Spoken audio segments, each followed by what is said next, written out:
弟兄姐妹平安，平安。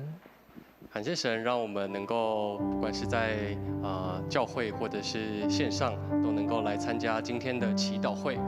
让我们先用心灵和诚实，来用这首投靠者的赞美，来敬拜我们的上帝。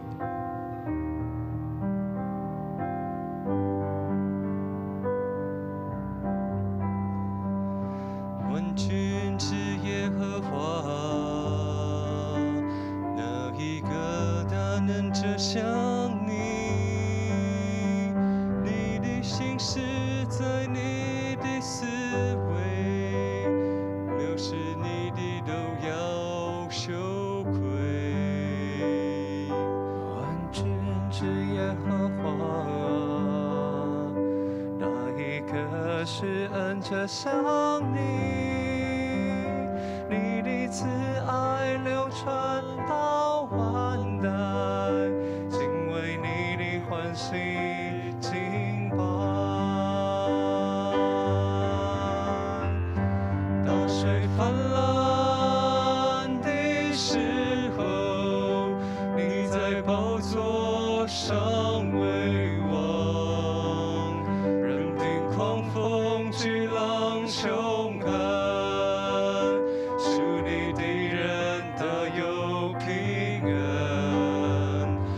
是动乱的时候，你在宝座上掌管，你的右手高举在全地，属你的人他有保障。有请大家可以起立。万军之耶和华，哪一个他能者像你？你的心事在你的思维，藐视你的都要羞愧。万军之耶和华，哪一个是恩者像你？你的慈爱流传到万代，敬畏你的欢喜敬拜。大水泛滥的时候，你在宝座上为王，任凭狂风巨浪凶悍。属你的人大有平安，只是动乱的时候，你在宝座上掌管，你的右手高举在全地，属你的人大有保障。大水泛滥的时候，你在宝座上为王，任凭狂风巨浪凶悍，属你的人大有平安。只是动乱的时候，你在宝座上掌管，你的右手高举在全地，属你的人大有保障。你的右手高举在全地，属你的人大有保障。这时候我们要先来为一件事情特别来摆上祷告，使得大水泛滥的时候，神仍在宝座上为王。现在中南部正在因着台风的外围环流所带来的豪大雨，我们知道有很多地方现在是豪雨不断。特别我们也为南部的山区，现在放的这几张图片呢，是我们的伙伴教会茂林教会他们所在的茂林区，雨势非常的大哦，连着已经到现在应该已经下了48小时了，所以其实非常多道路中断。到目前为止呢，有几个部落因为都已经达到这个土石流警戒的等级，所以他们也都有做撤离。我们特别求神怜悯，因为知道台风外围环流的影响，会持续好几天，所以特别在这个时刻，愿上帝的平安能够跟在豪雨地区的这些弟兄姐妹同在。我们为西南气流带来的豪大雨量，不要造成更重大的灾情祈祷，求主怜悯施慈爱，眷顾所有的乡亲，能够像耶稣平息风浪一样，使一切自然灾害能被止住，使台湾能享受在主恩典与爱的羽翼下，让上主的真平安和平能够临到台湾全地，如同我们刚刚所唱的诗歌，在大水泛滥的时候，耶和华仍坐着为王，凡投靠他的，我们相信都能够得着他的眷顾。我们同声开口来祷告。主上主的面前，特别为南部山区，还有整个台湾现在正在因着西南气流受到影响的区域，不只是在山区的兄姐，还有在许多沿海地区平地的兄姐们，因着大雨带来的淹水，还有道路的中断，许多的不方便，神求你的平安此刻能够与他们同在，就让他们不受到灾害更大的困扰。我们求神你的平安在当中，主你掌权，凡投靠你的，我们相信能够在你羽翼下得着平安。因此上主，我们求你自己来止息那一切的灾害，主让我们真的能够经历到，在你里面就有世界夺走，也与他们同在。主圣灵，请你来带领。天父上帝啊，真的来到你面前，知道现在中南部正受着台风的外围环流影响，恳求上主，你真的亲自的来到这块土地，你亲自的掌权。主，你说，在大水泛滥的时候，耶和华你坐着为王。求主你亲自的坐着为王，你亲自的保守这块土地，你使各项的灾情能够降到最低。求你就像当时耶稣平息风浪一样，亲自的来平息现在的各样的灾害。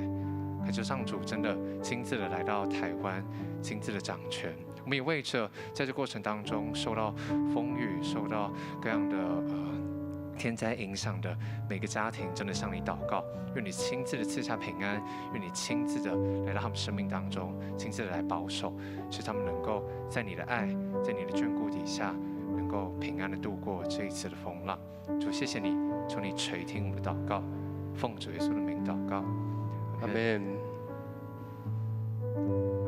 接下来我们用这一首诗歌《馨香晚祭》。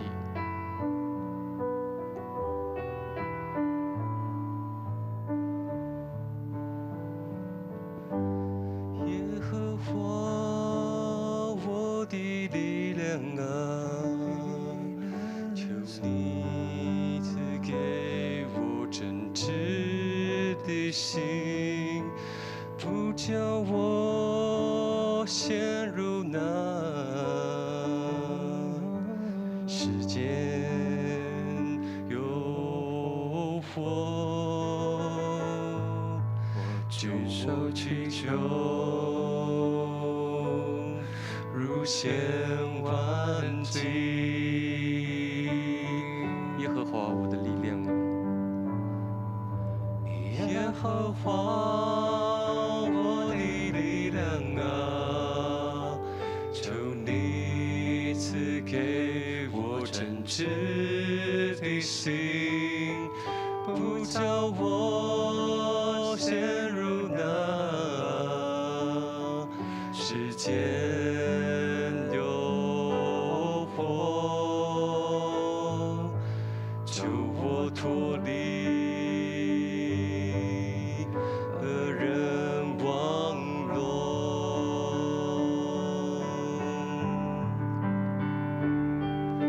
求你指教我如何遵行你旨意，因为你的名将我救活。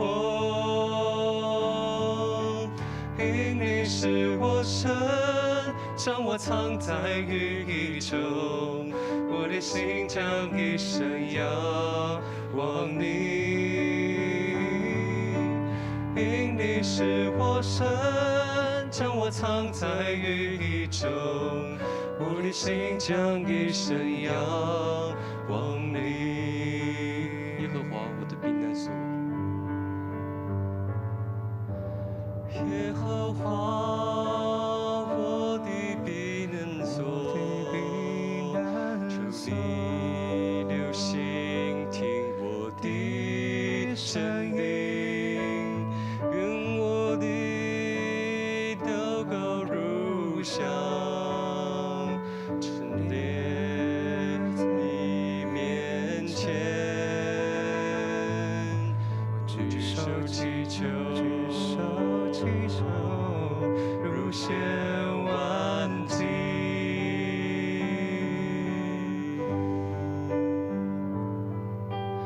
耶和华我的力量啊，求你赐给我真挚的心，不叫我陷入那世间诱惑，救我脱离恶人网络，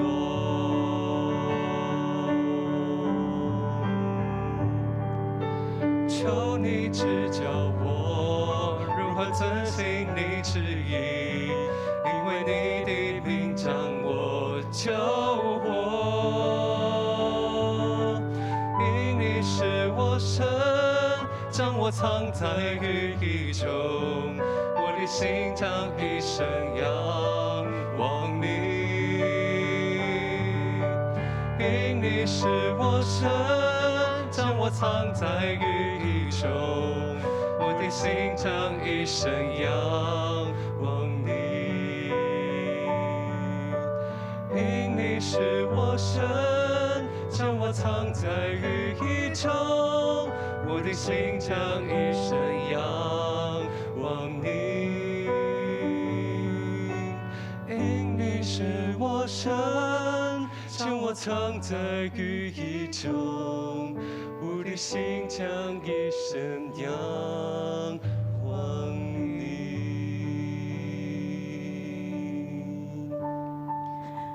最后，我们一起用这个祷文，一起来做我们今天祈祷会的开始。我们同声：天父，你是伟大的神，是配得称颂赞美的神。父神，我们感谢你，你应允我们，你要以我们的赞美为你的宝座。当我们赞美你时，你就与我们同在。父神，我们感谢你，你应允我们说，当我们赞美你时，你要除去我们一切的捆绑，使我们在你面前有满足的平安和喜乐。你要除去我们一切的疾病，使我们有一个健康的身心灵。你要除去我们一切的邪恶之念，使我们在属灵征战中成为一个得胜者。亲爱的父神，我们愿与你同行，我们愿与你同心，与你同工同住。我们也愿意在你面前有满足的喜乐、健康的身心灵，成为属灵征战的得胜者。亲爱的父神，今晚的祈祷会，我们愿意凡事谢恩、赞美你，求你的圣灵帮助我们今晚用心灵与诚实来亲近你，使我们借着你的话语，默想你的慈爱、恩典与荣耀作为，帮助我们从内心深处发出至诚的感谢赞美。奉耶稣基督的名祷告，阿门。请坐。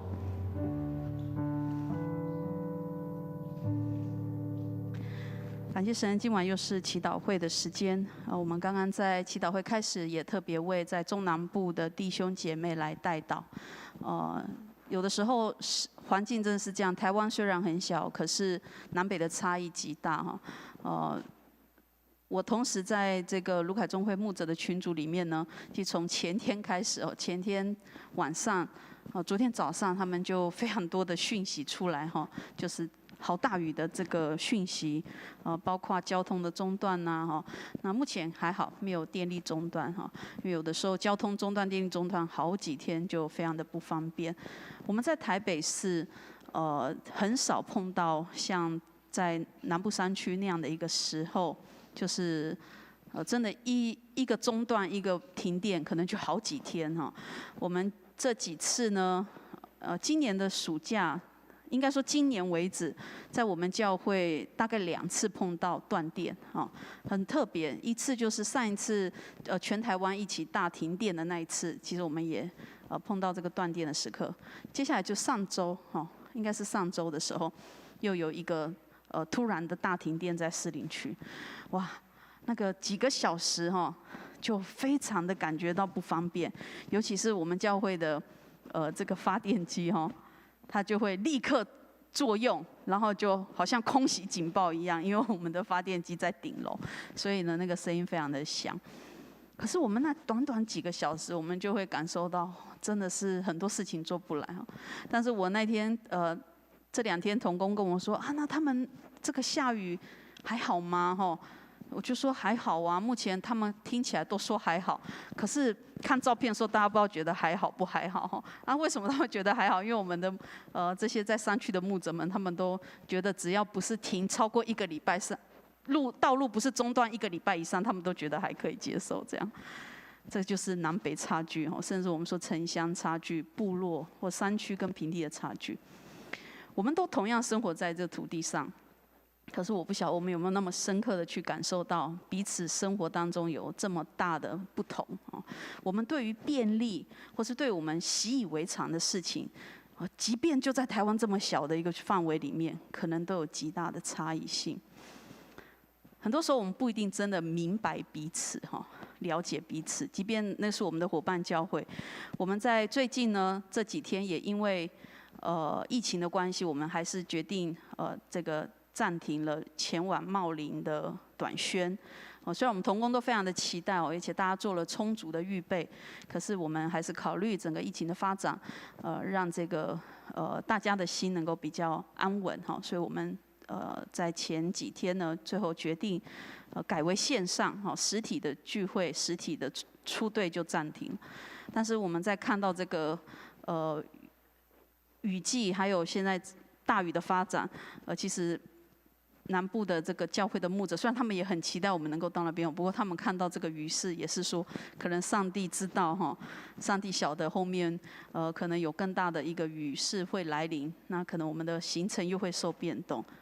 上帝都是知道的在人看好像我们都会觉得哇，就像牧师常说，对不对？很多事情好像意料之外。但是在上帝没有意料之外，都是意料之内的。那我们今天要看的经文是我们最近在读以西结书，然后其实是前几天的一段经文，但是是我们非常熟悉，每次在以西结里面，可能很多人常常会读到这段经文。我们先来读这一段经文，在37章，耶和华，我们从第1节先读到第3节，请。耶和华的手按在我身上，耶和华借着他的灵带我出去，把我放在平原中，平原遍满骸骨。他使我从骸骨的四围经过，看哪，平原上面的骸骨甚多，看哪，极其枯干。他对我说：“人子啊，那些骸骨能活过来吗？”我说：“主耶和华，你是知道的。”我们先停在这里。这是37章最有名的以西结常常提到的经文，就是对骸骨发预言的经文。我们会从第1节一直读到第10节但是我们现在这里看到的这3节经文呢，耶和华的手按在以西结的身上。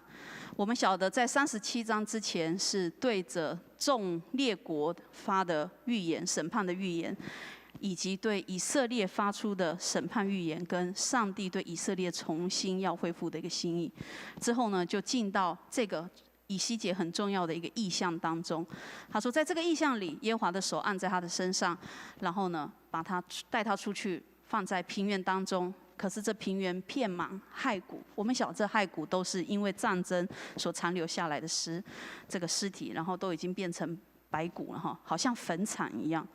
他说，第2节，他使我从骸骨的四围经过，然后看啊，平原上骸骨甚多，极其枯干。上帝就对以西结说：“人子啊，这些骸骨能活过来吗？”我说：“主耶和华啊，你是知道的。”以前我在读这段经文的时候，我们常常把经文的重点会放在后面，第4、第5、第6、第7、第8节，就是当上帝的预言发出的时候，以西结顺服上帝的话发预言的时候，你就看到一个很奇特的现象产生，这些骨与骨连结，长上皮长上肉的倾向就产生。但是我在这次读经的时候，特别在这2节经文当中有很深的感触。他说：“人子啊，这些骸骨能活过来吗？”以西结对他说：“主耶和华啊，你是知道的。”这是我的问题哈，也是我很深的一个思考。上帝为何问以西结？他为何问他：“人子啊，这些骸骨能活过来吗？”上帝不知道答案吗？上帝难道不晓得吗？为什么要问？为何明知故问？当上帝在对以西结问说：“人子啊，你知道这些骸骨能活？这些骸骨能活过来吗？”上帝岂是真的要问他？上帝是真的要来问以西结吗？他为什么要问这个很奇妙的问题？尤其当我们如果在细细思想这个经文的时候，我们会晓得以色列人他们最重要的一个律例是不可以接触什么死亡的尸首，对不对？那是极其不洁净的。可是我们刚刚在经文当中看到，上帝的灵带着以西结出去，把它放在平原中，平原片满骸骨。我们看到耶和华主上帝做了一件违反他们所理解的一个律例的事情，是违反他们在洁净这件事上很大的抵触的。不止带他到那里，以西结该不该去，好像也没得选择，对不对？因为已经被带到那边了，他就得面对这个挑战他原本的理解，挑战他原本的规范。然后呢，上帝不止把他带到那边，还问他说：“这些骸骨能活过来吗？”其实以色列人并没有肉体复活跟这个应该说灵魂不朽这个概念，到底是什么时候开始有的？其实不一定是在旧约就有的。肉体复活这件事情，他们其实也是受到后来的影响才产生的。所以其实肉体复活也好，灵魂不灭也好，这种我们现在基督徒常有的观念，我们在信仰告白当中常常告白的这个真理的信念呢，在以西结那个时候，我们并不清楚他是不是真的有。照道理来说，他可能还没有形成这个观念。所以当耶和华主上帝问他说：“看着这些骸骨啊，尤其是对那个时候的以色列人来讲，他们有一个观念是，人的灵魂离开肉体几天以后，他就会完全的死亡，对不对？所以我们知道耶稣当时候要这个使拉撒路复活的时候，也特别选了几天以后晚到。我们有的时候诠释会这样诠释，对不对？我们也不知道耶稣是不是真的特别晚几天到，但是我们在诠释的时候会说，耶稣晚了几天到，是为了要证明这个人已经完全死亡了，以至于后面的这个复活的大能是出于上帝极大的工作。在以西结那个时代里，他们是不是真的已经有肉体复活或者灵魂不灭的观念，还有待考证。所以当上帝问他说这些骸骨能复活的时候，已经完全超越以西结原本的理解。可能他光是看到一堆不洁净的，然后上帝把它放在那边，就已经让他觉得上帝你现在要干嘛？完全挑战他的想法。神却又问他：你认为这些骸骨能活过来吗？上帝问他的用意是什么？以西结在异象中被上帝带入这个骸骨极多的战争坟场，并不是出于他自愿的，而是上帝把他带去那里。这问题看起来好像是要有人回答：人子啊，这些骸骨能活过来吗？可是我们看到以西结在我们刚刚读的经文里，他其实并没有回答，他只回了一句话，他说什么？主耶和华，你是知道的。弟兄姐妹，这是我们常常在面对生活当中很多情况，面对现在的疫情，面对很多事情的发展，有的时候超越我们的理解。世界到底会变什么走向？我们在这个前一个礼拜天牧师的信息提到了一个很重要，在现在常常会听到，应该就说这一年来哈，你会常听到的一个新的词叫后疫情时期哈，开始有很多的东西会针对这个来做反省。你会看到世界的发展有很多时候是超越我们能够想象的，然后上帝持续的对他的子民发出一些的邀请。我所谓的邀请，就是他会让我们看到那个需要，就像他把以西结带到那些骸骨当中，就看着那些需要，神就发出了问题。我们常常也是在很多看见的需要当中，好像听见上帝对我们询问的声音。有时候完全我们没有办法回答，因为现在这个景况，现在这个环境，满地的骸骨。第一个，已经是我不该去的，你让我去了；第二个，如果按着当时候犹太人他们的理解，那个是完全死亡的生命，可能他们甚至还没有所谓的肉体复活这样的一个信念的时候，上帝却问他说：“这些可以活过来吗？”是他也很难回答。但是他没有照着他所理解的方式去回答上帝，他没有照着他有限的存有来回应神。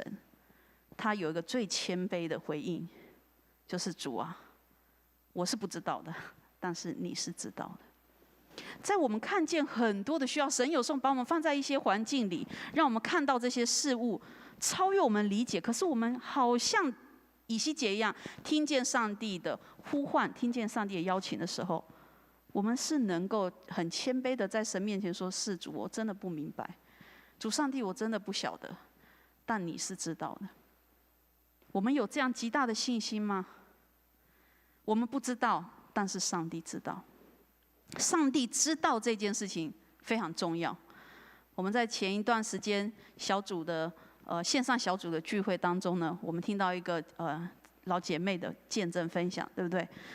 她见证她在过往的年岁当中，曾经经历了一段很痛苦的岁月，是因为她的孩子生病受苦，然后她说，在这个受苦的过程里，陪伴这个孩子10年嘛，10年，这个孩子生病受苦10年，所以他原本是有职务的他就提早退休，在家里照顾这个孩子10年，最后这个孩子还是过世了。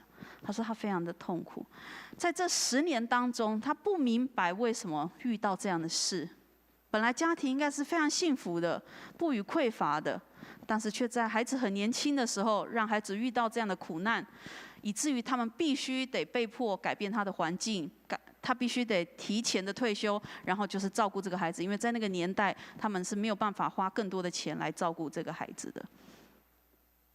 但是他说，他最后在出埃及记3章7到8节，看到上帝的话语，对他说：“我知道，我看见、听见，并且知道你的苦情。”如果我们在看整个出埃及记的时候，我们晓得这是上帝对人救赎计划当中最重要的一个起点，就是神听见、看见，并且知道我们的苦情。他不是只有听见，他不是只有看见，他深刻知道。知道的意思代表什么？当你的孩子在问你说：“爸爸、爸爸、妈妈、妈妈，我这个怎么样、怎么样、怎么样？”啊，你说：“好了，我知道了。”就结束了吗？他跟你讲说他遇到一个很大的困难，然后来找你的时候，你说：“好，现在很多青年会来找我，对不对 ？”V 姐在，然后我就会说：“我知道了。”然后呢，知道就要怎么样？放着不管吗？听一个八卦？不是啊。当你说你知道的时候，你就是什么样？就是不能怎样？放着不管了，对不对？不然你就干脆不要让我知道，对不对？我现在都很怕他们来随时找我，因为我有时候真的听到，真的不知道该怎么办。所以我就说不要，没事不要随便跟我告诉我这样子哈。上帝说他听到、看到，然后知道。知道的背后，就表示神不会弃之不顾，不会弃之不管。当神说他知道的时候，就是行动启动的时候。人只有在神面前最大的看自己是不足的，并且完全的能够降服、认知到上帝的伟大存在的时候，我们就会很自然而然的在那个伟大的上帝面前说：“是的，主耶和华，你是知道的。”那个超越我理解的，那个我没有办法想象的，那个现在我看见的困难，现在所有混乱的局面，那个我无从诉说的，主耶和华，你是知道的。弟兄姐妹，当这句话发出的时候，其实以西结他面对的是什么样的情形？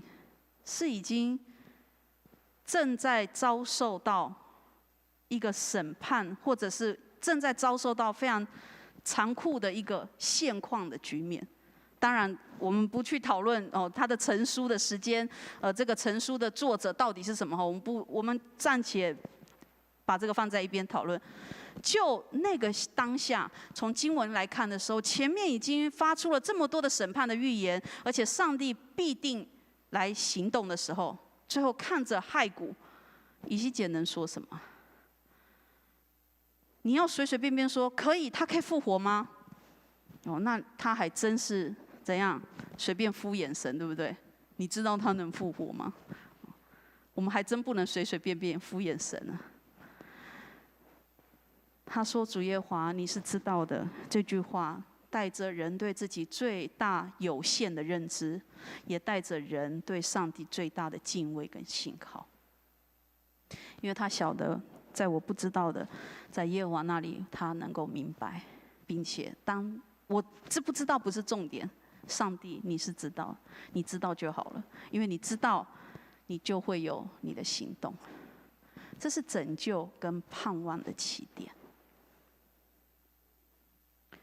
以至于接下来我们就看到以西结他怎么来回应神。我们一起来读接下来的这几节经文。第4节，请他又对我说：“你要向这些骸骨说预言，对他们说：枯干的骸骨啊，要听耶和华的话。主耶和华对这些骸骨如此说：看哪，我必使气息进入你们里面，你们就要活过来。我要给你们加上筋，长出肉，又给你们包上皮，使气息进入你们里面，你们就要活过来。你们就知道我是耶和华。”他在这里说：“你们要向这些骸骨发预言，对他们说：枯干的骸骨要听耶和华的话。”这是上帝所说的话。当以西结在上帝面前很谦卑的说：“是的，主，我不晓得，但是你知道。”上帝就开始继续用他的话语工作。我们晓得神的创造是从话语来的，对不对？他的话语带着极大的能力。我们看到创世纪是如此创造而成的，世界从上帝的话语开始形成。因此，当上帝说话的时候，生命创造新的可能性就发生。所以我们看到他又开始说：“你要向这些骸骨说预言，要听耶和华的话。”最后第5节他说：“如此如此如此，他们你们这些骸骨们就知道我是耶和华。”神的知道是要做事，神的知道是要拯救，神的知道是要使事情产生一个新的改变。而人的知道是什么？就是晓得他是那一个唯一的，他就是我们生命力量的来源。神要我们的是什么呢？我们能给他的是什么？就是真真实实知道他就是那一位我们唯一的盼望，我们唯一的生命来源。我们继续往下看经文，第7节，请。于是我遵命说预言，正说预言的时候，有声响，看哪，有地震，骨与骨彼此连结。我观看，看哪，骸骨上面有筋，长了肉，又包上皮，只是里面还没有气息。耶和华对我说：“人子啊，你要说预言，向风说预言。你要说，耶和华如此说：气息啊，要从四方而来，吹在这些被杀的人身上，使他们活过来。”于是以西结他就遵命说预言。当他在上帝面前安静并且领受的时候，神给他的话，他就照着做。虽然超越他的理解，他还是遵命说预言。对这些害国，对这些在他原本理解当中是完全没有盼望的人，对那些他认为应该是绝对没有可能的境况，在人看来，可是因为他真知道耶和华是谁，他真知道那位上帝是谁，因此他就顺服遵命说预言。正说的时候，就发生事情，然后他就只需要怎样观看。我们在圣经，特别在旧约里面，我们看到神行事带领他的子民，常常用这样的方式。神开始工作的时候，我们就是听，我们就是顺服，我们就是照着说，然后我们就是安静在那里看神来自己完成他所要完成的工作。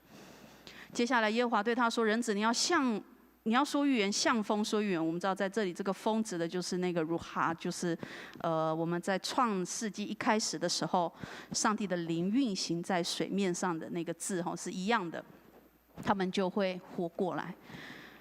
第10节，我们一起来，请。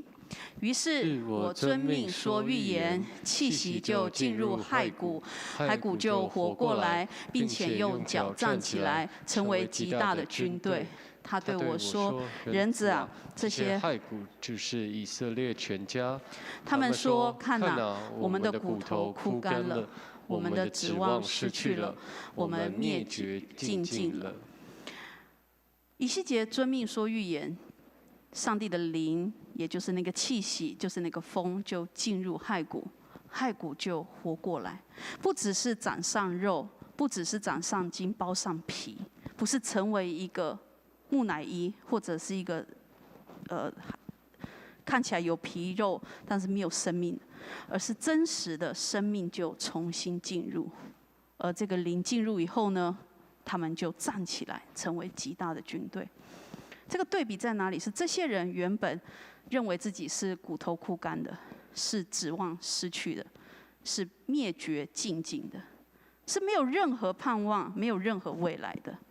但因着以西结在上帝面前顺服，也是照着上帝的心意来行的时候，你看到那个绝望的、那个没有未来的、那个失去盼望的，就重新得着新的生命。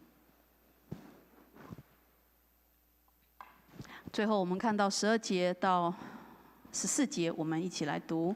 所以你要说预言，对他们说：主耶和华如此说：我的子民，看哪，我要打开你们的坟墓，把你们带出坟墓，领你们进入以色列地。我的子民啊，我打开你们的坟墓，把你们带出坟墓时，你们就知道我是耶和华。我必将我的灵放在你们里面，你们就要活过来。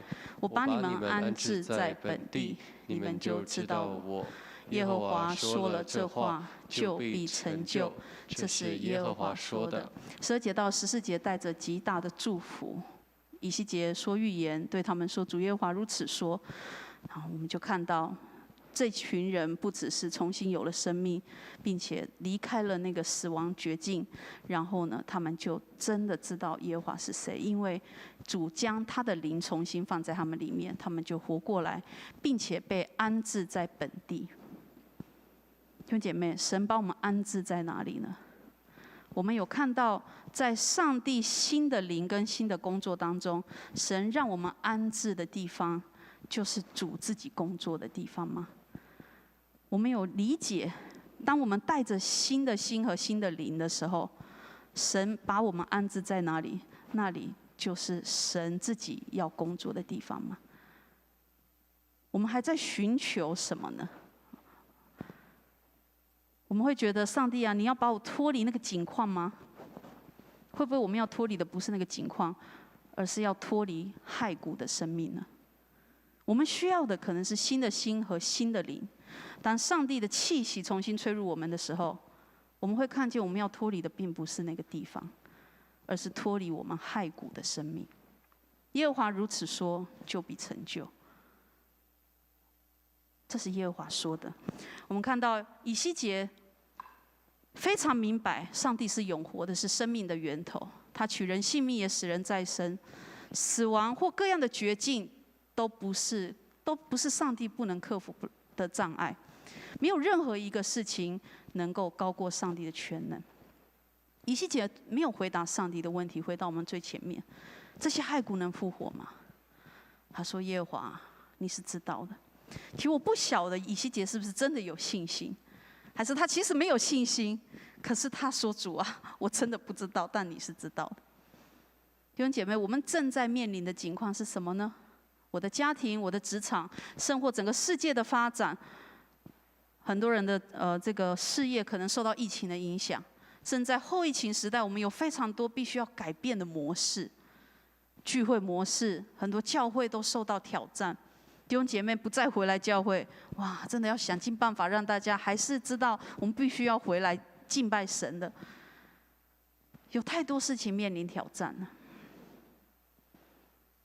我们看着这些情况的时候，是不是会觉得啊，这些到底是可以复活的吗？是活过来，能够活过来的吗？甚至面对我们自己，我们会觉得我们是能够有改变机会的吗？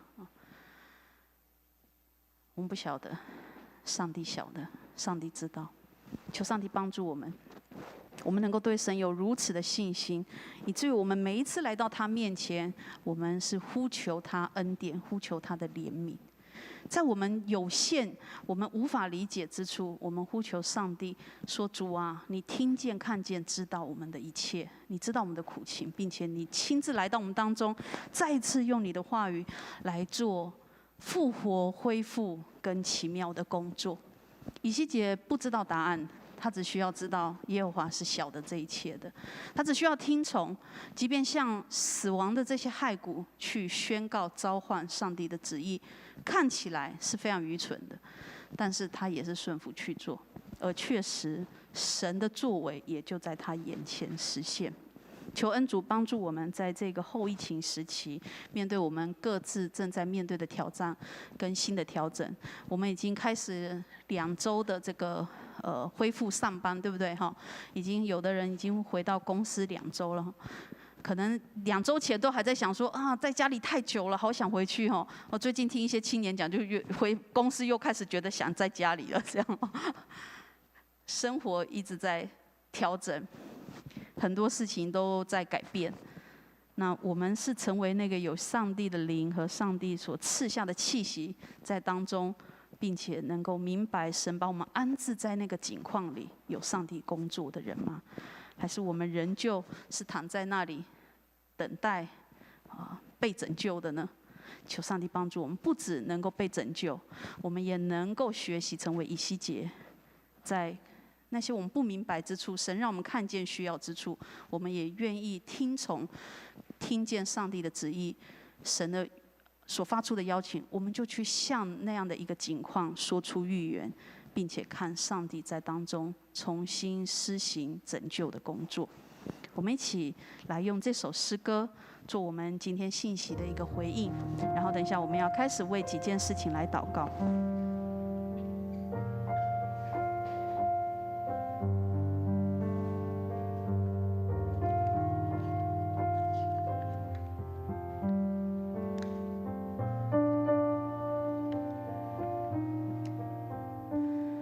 你知道我的软弱，你用胜利的大能来坚固我，你的恩惠和慈爱为我预备。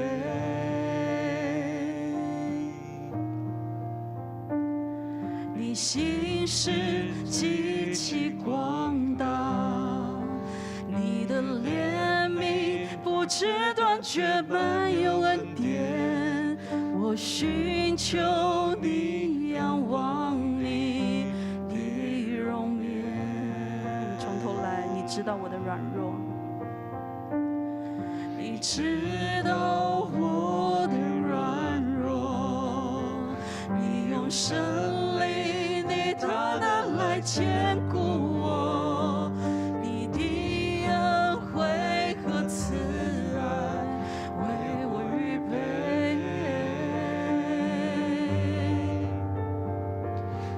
你心是极其广大，你的怜悯不知断绝，满有恩典。我寻求你，仰望你的容颜。我呼求你怜悯，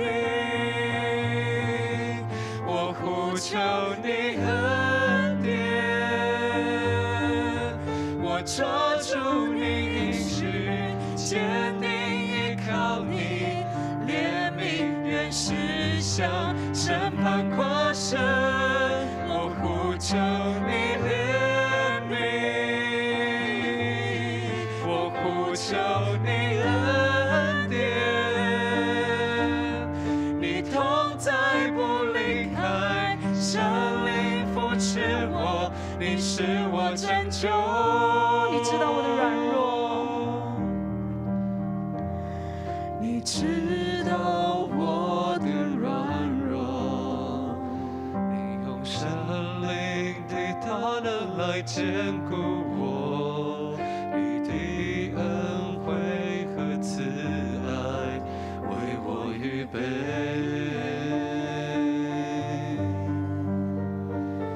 你心是极其广大，你的怜悯不知断绝，满有恩典。我寻求你，仰望你的容颜。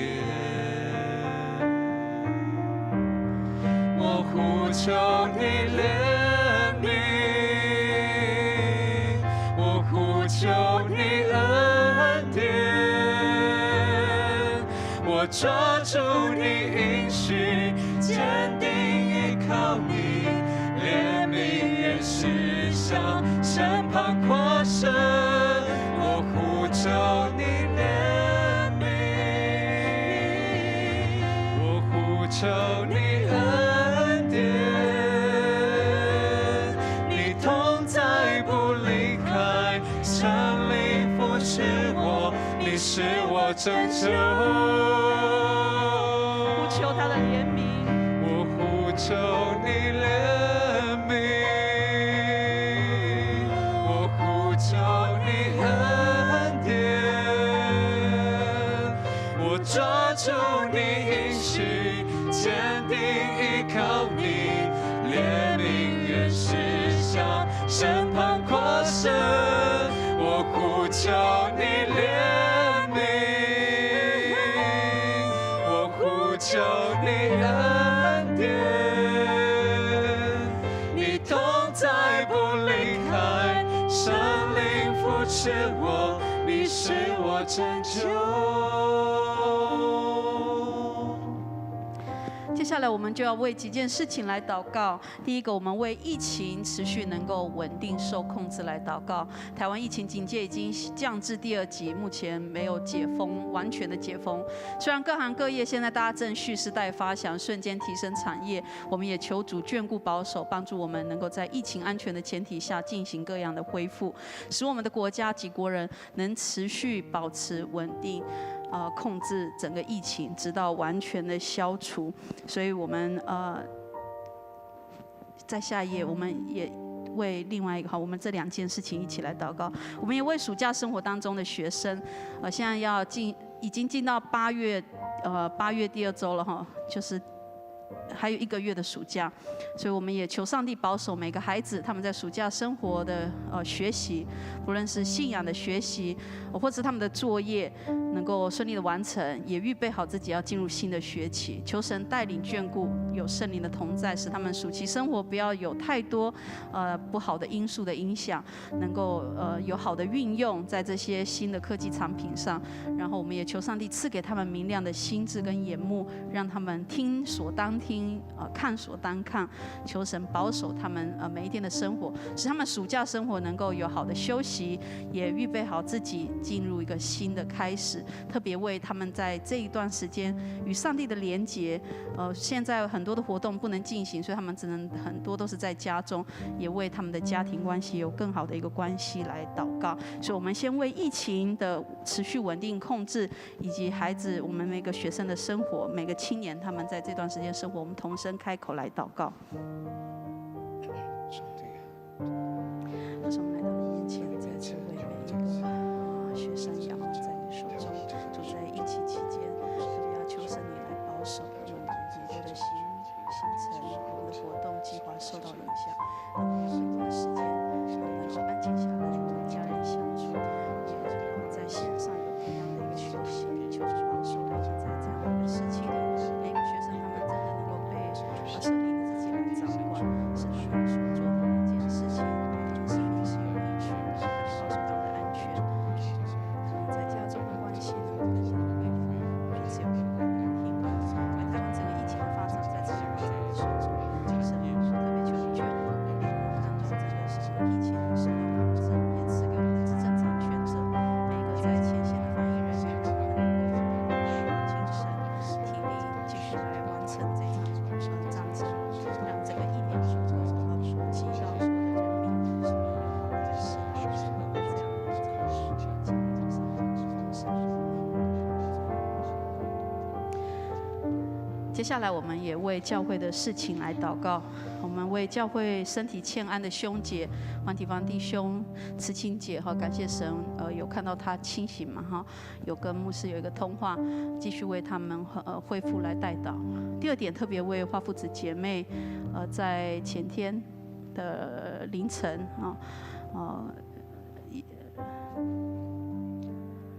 晚上8点04分哈，在腹中安息，在回到天父的怀里哈。我相信我们很多人都持续为他们的家庭在代祷，但我们特别为嘉荣执事，还有他的弟弟典卫弟兄跟他们的家庭来祷告，求上帝能够顾念，赐给他们力量，安慰他们的心。我们也为整个后续的安葬事宜，还有所有的安息礼拜、告别礼拜，放在祷告当中。从8月8号开始，一直到8月14号。8月8号然后8月18号、8月21号，有3个时间点，我们可以在教会的消息再把这个时间记下来，为后续整个服事的工作还有预备工作来祷告，求上帝借着我们在这个过程当中所预备的，不只是安慰他的家人，也安慰我们所有的弟兄姐妹，让我们在这段时间，特别是疫情时期，我们可能需要有更多的彼此体谅哈，因为人数啊各方面的限制，我们也求神恩待，让我们在祷告中持续来持守守望他们这个家庭。我们为实体聚会整个陆续的启动工作来祷告，不论是主日礼拜还是小组的启动、团契的启动，都求上帝也保守，让我们所有的预备工作都能够顺利。也让整个礼拜恢复实体敬拜这件事情，是所有的人都能够一起来参与的哈。我们预备自己，还是必须要在特别的时间点，我们需要分别出来，另外到一个地方来朝见神哈。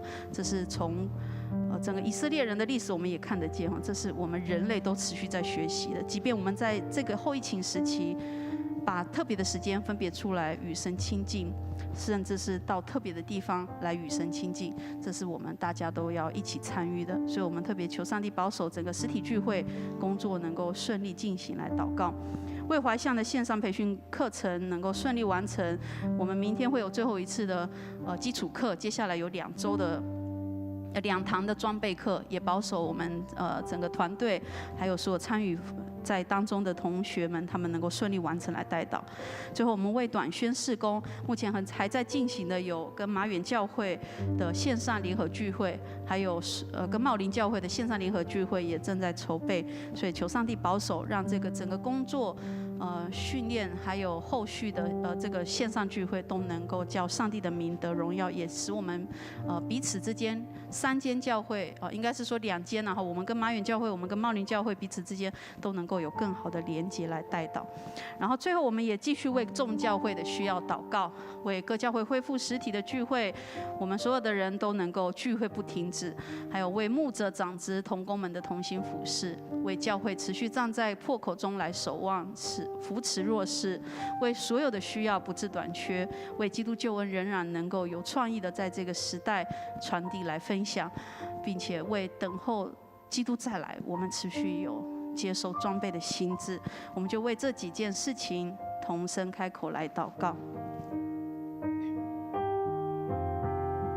天父，我们再次来到面前，为我们教会的需要恭敬交托在你手中，特别要求你来安慰华父子姐妹的家人，为教人指示，典为弟兄以及他们的家庭，主啊，失去母亲，他们是非常的心痛的难过。主，我们仍然要说，你息了他世上的劳苦，让他能够在你怀中得享安息。主，因此也求你能够让家荣典为他们姐弟，更多在这段时间里依靠上帝，知道你是与他们同在，从来没有离开。借着众人的关心带到，以及许多人的陪伴，主，我们也相信那个爱不改变，也不止息，一定陪伴他们的家，也为这个后续的工作能够顺利完成，也放在你的手中，为教会各样的事工的进行，还有文证，为实体聚会还有一个预备，我们都要在你面前。不只是我们教会，也为众教会的需要，特别是说为牧者，我们能够共同有一个从神来的眼光，继续带领你的羊群，带领你的教会，在这个时代作为一个盼望的记号，让主求你掌权在当中，赐恩的力。最后，我们一起用这个祷告文来祷告之后，我们请牧师来做结束祷告。怜悯的上主，因着疫情的变化，全台各地的教会需要随时因应，做出最恰当的决策。求你赐下灵活与及时应变的能力，在众教会身上，更新你显明心意，让基督徒们能领受你的带领，在这次的疫情中看见你要我们学习的功课。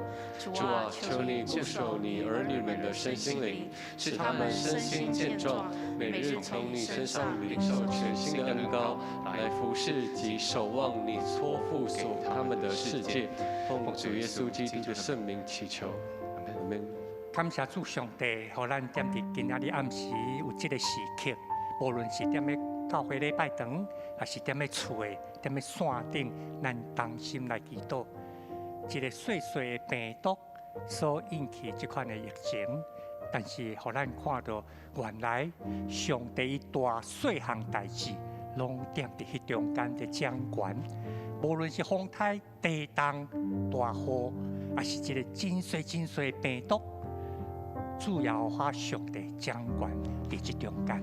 感谢主，互咱今仔日搁一摆经验。伊互骨头搁活起来，迄款的大权能，嘛要伫你我咱的心上，咱同心来祈祷。全能的父上帝，我们感谢你，让我们今天晚上再次能够渴慕的心得着饱足，就像切切期待溪水的路，它能够得着饱足一样。让我们再一次借着主你的话语，以及我们谦卑在你面前的祷告，主啊，经历到你真实的同在，无论大水如何泛滥，无论病毒疫情如何的让人害怕，我们在你里面要得着安稳的力量，得着平静的力量。再次将我们每一位弟兄姐妹仰望交托。愿主耶稣基督的恩惠、天父上帝的慈爱、圣灵奇妙的带领保守，跟每一位同在，从今日直到主再来的时刻。阿门。希望咱会当踮咧厝诶，有缘同款，家己一家人互相分享，互相带到平安，再会。